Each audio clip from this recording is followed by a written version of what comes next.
National Weather Service in Morristown has issued a tornado warning for Anderson County, Knox County, Morgan County, Rowan County until 9:45 p.m. At 9 p.m., National Weather Service Doppler radar indicated a severe thunderstorm capable of producing a tornado 5 miles northwest of Kingston.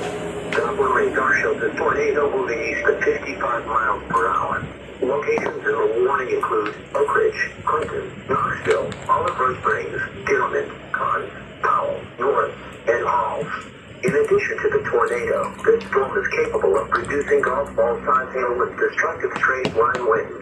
The safest place to be during a tornado is in a basement. Get under a workbench or other piece of sturdy furniture. If no basement is available, seek shelter on the lowest floor of the building in an interior hallway or room such as a closet. Use blankets or pillows to cover your body and always stay away from windows.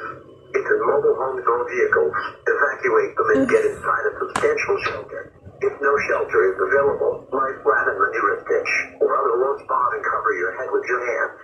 A tornado watch remains in effect until 11 p.m. Friday evening for Southwest North Carolina and East Tennessee and Southwest Virginia.